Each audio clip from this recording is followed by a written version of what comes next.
കോതമംഗലം വാരപ്പെട്ടിയിൽ ജനവാസ മേഖലയിൽ ആരംഭിച്ച മൈലൂർ കള്ളുഷാപ്പിനെതിരെ ജനരോഷം ശക്തമാകുന്നു. ഷാപ്പ് അടച്ചുപൂട്ടുന്നതുവരെ പ്രതിഷേധം തുടരുമെന്നാണ് നാട്ടുകാർ പറയുന്നത്.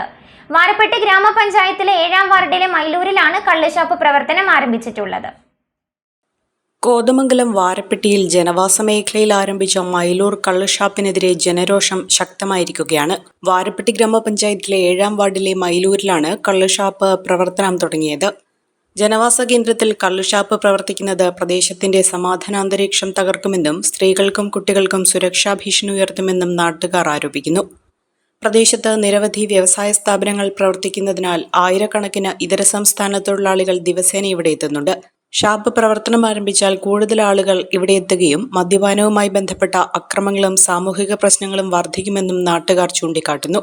പ്രായമായ അച്ഛനെ തെറ്റിദ്ധരിപ്പിച്ചാണ് അവർ ഈ വീട് ഷാപ്പിനായി വാടകയ്ക്കെടുത്തതെന്നും മക്കളായ തങ്ങൾക്ക് ഇതേക്കുറിച്ച് അറിവില്ലെന്നും മകൾ രാജമ്മ പറഞ്ഞു. അച്ഛനെ ഇത് വഞ്ചിച്ച് ഒപ്പിടിച്ചതാണെന്നും പിന്നെ ഞാൻ അവിടെ ഇല്ലാത്ത സമയത്താണ് ഒപ്പിടിച്ചതും. പിന്നെ ഞങ്ങളിത് അറിഞ്ഞത് ഇവിടെ നിന്ന് അയൽവാസികൾ കള്ളു ഇവിടെ കൊണ്ടുവച്ച് പറഞ്ഞപ്പോഴാണ് ഞങ്ങളിത് അറിഞ്ഞത്. അവർ ഫോൺ വിളിച്ചപ്പോഴാണ്. അപ്പോൾ അച്ഛൻ ആർക്കാണ് ഇത് ഒപ്പിട്ട് കൊടുത്തതെന്ന് പറഞ്ഞപ്പോൾ അച്ഛൻ പറഞ്ഞു അവിടെ മേശപ്പുറത്തൊരു തുണ്ടുകടലാസ് ഇരിപ്പുണ്ട്, അതിനകത്ത് പേരും ഫോൺ നമ്പറും ഉണ്ടെന്നും പറഞ്ഞ് ഞാൻ അങ്ങനെയാണ് ആ ഫോൺ നമ്പറിൽ വിളിച്ചാണ് ഈ വിവരം ഞാൻ അറിയണത്. ഞങ്ങൾ രണ്ട് മക്കളുണ്ട്, 2 മക്കളും ഇത് അറിഞ്ഞിട്ടില്ല. 2 മക്കളോട് ഒരു കാര്യം ചോദിക്കുമോ, ഇതിന് എഗ്രിമെൻ്റ് എന്നാന്നോ ഇത് ആർക്കാണ് എഴുതി കൊടുത്തേക്കണേന്നോ ഒപ്പിട്ട് തന്നാന്നോ അറിഞ്ഞില്ല. അച്ഛൻ പറയണത് വെള്ള പേപ്പറിലാണ് ഒപ്പിട്ടത്, പിന്നെ മുദ്രപത്രം കൊണ്ട് വരും, അന്നേരം നല്ല പേപ്പറിൽ ഒപ്പിട്ട് കൊടുക്കണമെന്ന് പറഞ്ഞു എന്നാണ് അച്ഛൻ എന്നോട് പറഞ്ഞത്. ജനവാസ മേഖലയിൽ ഇതുപോലൊരു കള്ളുഷാപ്പ് തുടങ്ങിയാൽ ജനജീവിതം ദുസ്സഹമാകുമെന്നും യാതൊരുവിധ ഫിറ്റ്നസ് സർട്ടിഫിക്കറ്റുകളുമില്ലാത്ത ഈ ഷാപ്പ് കെട്ടിടം ഏതു നിമിഷവും ഇടിഞ്ഞു വീഴാമെന്നും ഷാപ്പ് അടച്ചുപൂട്ടുന്നതുവരെ സമരം തുടരുമെന്നും പ്രദേശവാസികൾ പറഞ്ഞു. ഞങ്ങൾ ഇതിൽ ബന്ധപ്പെട്ട് 23-ാം തീയതി തുടങ്ങിയ സമരമാണ്. ഈ കാര്യം ഇത്ര ദിവസമായി ഇതിന് യാതൊരു പോംവഴിയും ഒരു റദ്ദായിട്ടുള്ള ഒരു കാര്യങ്ങളോ ഇതൊന്നും ചെയ്തിട്ടില്ല. ഞങ്ങൾ ഡെപ്യൂട്ടി കമ്മീഷണർ എക്സൈസ് ഡെപ്യൂട്ടി കമ്മീഷണറെയും കളക്ടറിനെയും എല്ലാവർക്കും ജോയിൻറ്റ് കമ്മീഷണർ എല്ലാവർക്കും ഞങ്ങൾ പരാതി കൊടുത്തു. പിന്നെ പോലീസ് സ്റ്റേഷനിലും കോതമംഗലം എക്സൈസിനും ഒക്കെ പരാതി കൊടുത്തതിന് യാതൊരു നീക്കുപോക്കും കാര്യങ്ങളൊന്നും ഉണ്ടായിട്ടില്ല നിലവിൽ. ഈ ഷാപ്പിനെ പറ്റി പറയുകയാണെങ്കിൽ ഈ ഷാപ്പിന് യാതൊരുവിധ ഫിറ്റ്നസ് സർട്ടിഫിക്കറ്റോ പഞ്ചായത്തിൽ നിന്നോ ഒന്നും യാതൊരു അനുമതി ഒരു സർട്ടിഫിക്കറ്റും കൊടുത്തിട്ടില്ല. ഈ ഷാപ്പ് മഴ പെയ്ത് കഴിഞ്ഞാൽ ഒരു തുള്ളി വെള്ളം പോലും മുകളിലേക്ക് പോകില്ല, താഴെയാണ്.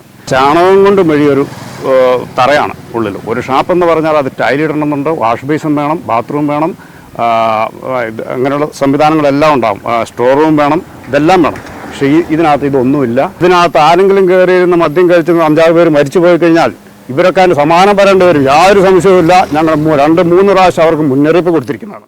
ഒരു വെള്ളക്കടലാസ് കൊണ്ടുവന്ന് 2 ഒപ്പിടാൻ പറഞ്ഞെന്നും കള്ള് വിൽക്കുന്ന കാര്യം പറഞ്ഞിട്ടില്ലെന്നും എത്രയും വേഗം വീട് ഒഴിഞ്ഞു തരണമെന്നും കെട്ടിടയുടമ അയ്യപ്പൻ പറഞ്ഞു. ഈ ഷാപ്പ് നമ്മൾ ഒപ്പിട്ട് കൊടുത്തോ? എങ്ങനെയാണ് സംഭവിച്ചത്? ഒരു വെള്ളക്കടലാസം കൊണ്ടുവന്ന് 2 ഒപ്പിടാൻ പറഞ്ഞിട്ടു. 3-ാമത് വന്നപ്പോഴാണ് പറഞ്ഞത് വാടകയ്ക്ക് തരാൻ വേണ്ടതിന് വാടകയ്ക്ക് എന്നൊക്കെ വേണമെങ്കിൽ എന്ന് പറഞ്ഞു. 2 കള്ള് വിൽക്കുന്നതിനും പറഞ്ഞിട്ടില്ല. താമസിക്കാനായിട്ടാണ് കൊടുത്തത്? അതെ. പിന്നെ അറിയണത് കള്ള് ഷാപ്പാണെന്നുള്ള പിന്നീട് അറിയണത് അല്ലേ? അതൊക്കെ അവർ സ്വന്തമായി എഴുതിയിട്ടുണ്ടാക്കിയതല്ലേ. 2 പേരും മനുഷ്യനെ അറിഞ്ഞിട്ടില്ല. അപ്പോൾ ഈ ഒപ്പിട്ട പേപ്പർ വായിച്ചു നോക്കിയായിരുന്നോ? ഇല്ല, എനിക്ക് എഴുത്തറിയാൻ പാടില്ല. വേറെ ആരും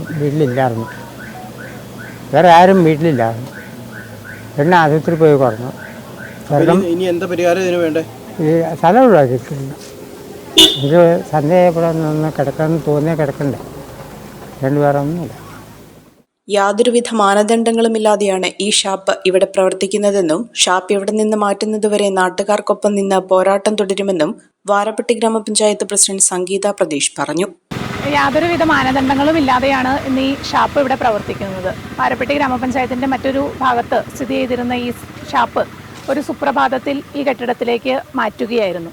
നമുക്ക് അറിയാം, വാരപ്പെട്ടി ഗ്രാമപഞ്ചായത്തിൻ്റെ 7-ാം വാർഡിൻ്റെ അതിർത്തിയിലുള്ള മംഗലത്ത് വീട്ടിൽ അയ്യപ്പൻ എന്നയാളുടെ ഉടമസ്ഥതയിലുള്ള ഒരു വീടാണ് ഒരു സുപ്രഭാതത്തിൽ ഷാപ്പായി മാറിയിരിക്കുന്നത്. വാരപ്പെട്ടി ഗ്രാമപഞ്ചായത്തിൻ്റെ രേഖകളിലെല്ലാം റെസിഡൻഷ്യൽ പർപ്പസിൽ കാണിച്ചിരിക്കുന്ന ഒരു വീടാണ് മംഗലത്ത് അയ്യപ്പൻ എന്നയാളുടെ. ഇത് ചൂണ്ടിക്കാണിച്ച് നമ്മൾ ബഹുമാനപ്പെട്ട അധികാരികൾക്കെല്ലാം പഞ്ചായത്തിൽ നിന്ന് നോട്ടീസ് നൽകുകയുണ്ടായി. അതിനുശേഷം അടിയന്തരമായി പഞ്ചായത്ത് കമ്മിറ്റി ചേർന്ന് ഇതിനെക്കുറിച്ച് ചർച്ച ചെയ്യുകയും ഒരു പ്രമേയം പാസ്സാക്കി എക്സൈസിലേക്കും ബന്ധപ്പെട്ട അധികാരികൾക്കും നൽകുകയുണ്ടായി. എന്നാൽ നാളിതുവരെ പോലീസും എക്സൈസും ഷാപ്പ് ഉടമസ്ഥരുടെ ഒരു ചട്ടുകമായി മാത്രം പ്രവർത്തിക്കുന്ന ഒരവസ്ഥയാണ് നമുക്ക് കാണാൻ സാധിച്ചിട്ടുള്ളത്. എന്നാൽ എല്ലാ മാനദണ്ഡങ്ങളും പാലിച്ചാണ് ഷാപ്പ് പ്രവർത്തിക്കുന്നതെന്ന് ഷാപ്പിന്റെ ചുമതലക്കാർ അറിയിച്ചു. ഒരു കുടുംബത്തിനാവശ്യമായ എല്ലാ വസ്ത്രങ്ങളും ഹോൾസെയിൽ വിലയിൽ ഇപ്പോൾ സ്വന്തമാക്കാം. ഇന്ന് തന്നെ സന്ദർശിക്കൂ A1 textiles, Nehru park, Muvattupuzha.